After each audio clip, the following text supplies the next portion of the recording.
So you know how I did my final book haul video for 2022 just 6 days ago? Well, it turns out I just couldn't help myself, and yep, you guessed it, I have brought more books.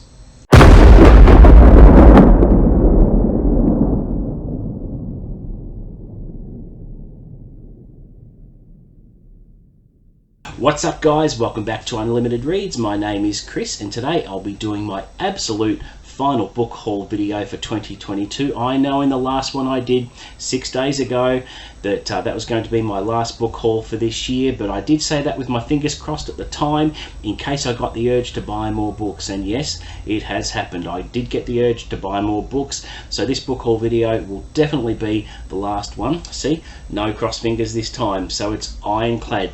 I may do a couple of cheeky purchase clicks on Amazon between now and the end of the year. That won't be classed as a purchase in December in my opinion. This is a bit of a grey area. If I order a couple of books between now and the end of the year, they won't turn up on my doorstep until January. So once they're in my hands, I consider them purchased. So interpret that however you want, but it's a grey area, but you know, that's my opinion. I'm sticking to it, but what can you do? But that said, early next year I hope to do something special on the channel. I'm planning on doing my very first book buying tour where I include you in that. So what I'll be doing is physically jumping in the car and going on a pretty short day trip around to about 6 or 7 secondhand bookstores and maybe one new bookstore as well to stock up for 2023, and we'll see how that goes. What I'll do is I'll make a stop at each store, take some footage of what each store is and what they have to offer and the selections I make, and I'll be sharing with you footage of me driving the car and just having a bit of a chat about what I'm looking for and what I might find that day. But it'll probably be broken up into a couple of parts. So I might do book tour part 1 and book tour part 2, but it's going to be something really special to share with everyone, just for anyone to see what the bookstores are like here in Australia where I live. So it should be really good. So without further ado, let's get into the books that I have actually purchased over the last few days. So you know that on previous videos I've mentioned I'm doing my Agatha Christie reading project where I plan on reading most, if not all, of the Hercule Poirot books. And I found a secondhand bookstore late last week actually, and I thought to myself, look, if I'm going to get all the Poirot books, it's going to be pretty expensive if I get the latest HarperCollins editions, which are very nice, and I've seen people show them off and they're very nice editions, but from a cost standpoint I thought I'll just get secondhand copies, and then because they've been reprinted so many times, you think to yourself, well, what printing do I actually want to start buying? And I decided to go with the Fontana paperbacks from the 70s and 80s for all the Poirot books, and I've got a batch here that I picked up, so I'll go through them one by one, and you'll see this one first, Dead Man's Folly. You'll see the distinctive cover art that the books are renowned for. These are very famous editions. They're fairly common, they're not hard to collect. I know of a few stores that actually have really good stocks of these, so I'm not going to have any trouble finding more, but with this batch I was pretty happy with it. So there is that one. There's also Death in the Clouds, which is in very good condition actually. I have Evil Under the Sun. I have Peril at End House. I have Mrs. McGinty's Dead. I have Halloween Party and Lord Edgware Dies and Hercule Poirot's Christmas. These illustrations are fairly nice. They're very nostalgic, they're very vintage, they're very haunting, some of these, but it's certainly something a little bit different. And I've got The Clocks and The Cards on the Table. The only downside with collecting these ones is the print. It's very, very small, but I'll deal with it because I want to read them, and it's going to be a very, very good project for next year. It's going to step myself outside my comfort zone and try something new. I've never read Agatha Christie before.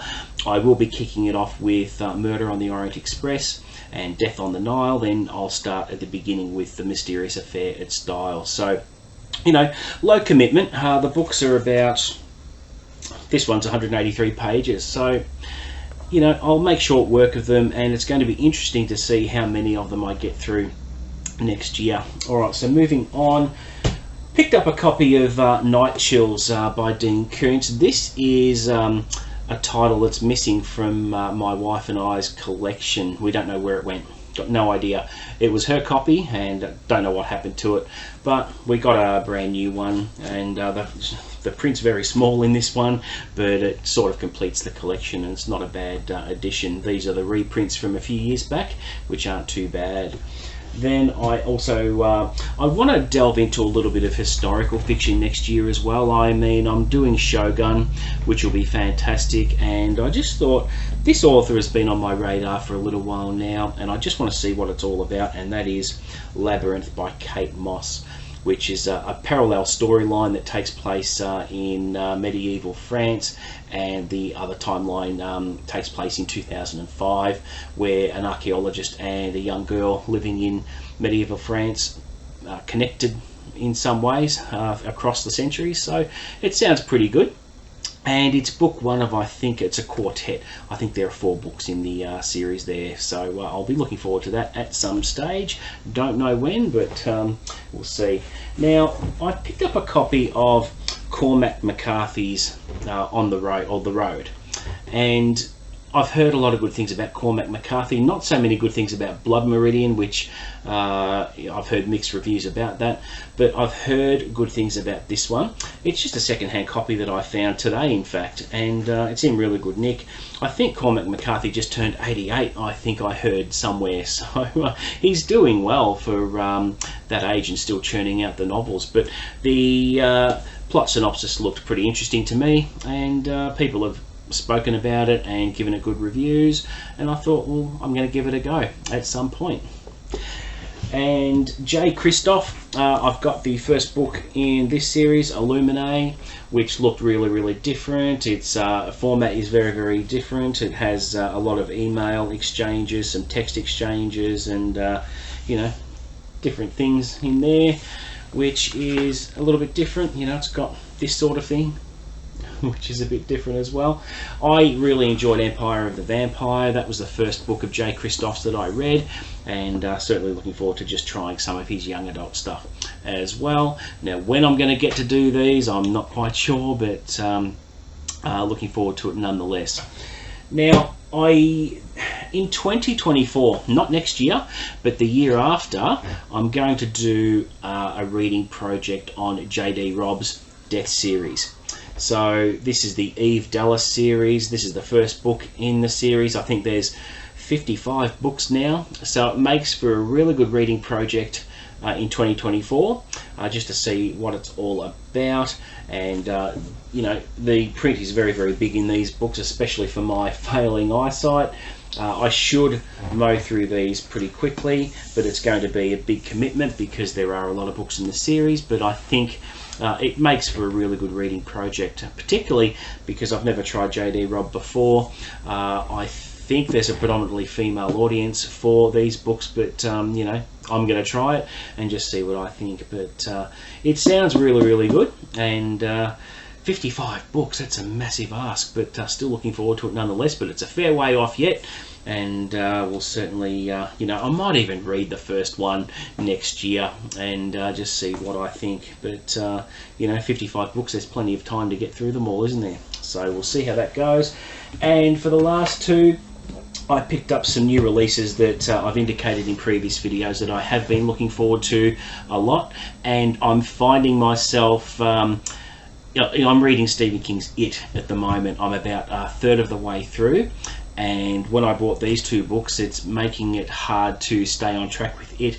I keep looking at these ones and want to get stuck into them straight away because they are fairly highly anticipated releases for me. So the first one I've got is, and I've mentioned this previously, is Red Winter by Tom Clancy. This book is a Jack Ryan Sr. prequel novel set behind the Iron Curtain during the years of the Cold War, and it's Jack Ryan's task to go behind the Iron Curtain and sort out the mystery involving a defector who wants to come across to the US. So it's something really different. We haven't seen a Jack Ryan Sr. prequel novel since Red Rabbit, I think was the last one done in the early 2000s, but this is going to be a hell of a read, and I'm trying my best to stay disciplined to read it. Once I finish it, this book will probably be squeezed in before the end of the year. All I need is 3 days at the end of the month after Christmas to just churn through this, just to read it, because I have been looking forward to it. And the other book that I brought as well, which is a new release, which is Private Beijing by James Patterson, co-written by Adam Hamdy, who is a great author in his own right. This is the latest private novel featuring Jack Morgan, one of my favourite characters. This private series is fantastic, and I should talk about it on the channel as to why you should read the Jack Morgan private series. I will do a show on it actually next year. It's a fantastic series. He runs a private investigation agency which caters for the elite in society and actors and famous people, and this one should be great. And with any James Patterson book, they're not too long. They're about 373 pages, but heaps of chapters, so these books just keep you turning the pages. So if I have 7 days left before the end of December, if I happen to finish it in a reasonable time frame, I'll smash through these two books like no tomorrow, just to complete my year. But yeah, looking forward to that. And that is it for my final absolute book haul for 2022. I promise no more book buying unless it's a couple of clicks on Amazon, as I mentioned before. But there you go. So what's coming up on the channel between now and the end of the year? After this video, I'll be doing my best books of 2022, ranking them from 20 to 1. Last year I did my top 10 books of 2021, which was okay, but this year, having read 75 books and reading heaps of great books, it was hard to peg down just 10. What I was originally going to do was pick out 10 books and have, say, 5 honourable mentions, but that was a little bit too difficult as well, because I read heaps of books and a lot of them were great. So I decided to do my top 20. So I'll be ranking them from 20 to 1. Deciding on my favourite book of this year was a mammoth task. It was agonising to make the decision, but I did my list, I did my rankings, and I left it for a day or two just to let it simmer, and then I came back to it with fresh eyes this morning, and I'm pretty happy with how my selections went. So I'll be sharing that with you very shortly, and of course I'll be doing my yearly wrap-up show where I'll be talking a fair bit about what went on the channel, what my disappointments were, the highlights, obviously my favourite book, most popular video, least popular video, some stats and all that sort of stuff. To close out the year, I'll pre-record that and put it out probably around the 26th or the 27th, because after I finish filming that video along with my top 20, I think I'm pretty much done for the year. So I'll pre-record some stuff and just let it run its course, and that'll be that. And I'll also share with you what I'm going to be reading in January, which is a pretty simple list, so I'll share that with you as well in the yearly wrap-up video, and then that'll be it. So I'll probably have a good week or two away from booktube just to recharge the old batteries and get back into it in the new year. So there you go, guys. Thanks for watching my book haul. Let me know what you think in the comments below. Please don't forget to like and subscribe, and until the next video, guys, I'll see you later.